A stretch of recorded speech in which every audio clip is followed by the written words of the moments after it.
Estas pintadas que vedes aquí teñen unha tráxica historia. Na curva da parroquia de Baredo, en Baiona, está localizada a popular Volta dos Nove.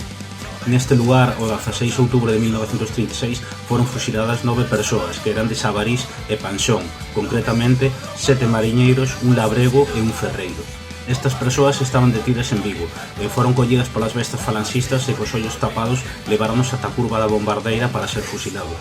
Non había ninguna orde para que fosen fusilados. A falanxe, chea de carraxe e de vinganza, colléronos e unilateralmente leváranos para ser fusilados. Os veciños e veciñas da zona negáronse a esquecer e todos os días e xeito clandestino pintaban 9 cruces na terra en riba donde estaban enterrados. De feito, as autoridades ían todos os días a quitar esas cruces, pero os veciños volvían a facela outra vez. Posteriormente apareceron en pintadas, que é onde están a día de hoxe.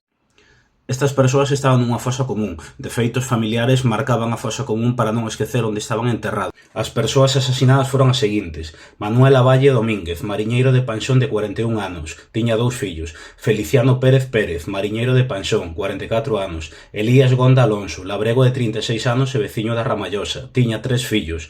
Manuel Lixó Pérez, de 34 anos, mariñeiro en Baíña, tiña 5 fillos. Modesto Fernández Rodríguez, o rei chiquito, de 47 anos, mariñeiro de Panxón, tiña 6 fillos. Fidel Leyenda Rodríguez, de 51 anos, mariñeiro de Baiona. José Rodríguez González, de 45 anos, tiña 5 fillos. Manuel Barbosa Durán, o ferreiro do Burgo, 30 anos de idade, mecánico en Panxón, tiña 4 fillos. Generoso Valverde Iglesias, de 37 anos e mariñeiro de Panxón, tiña 6 fillos.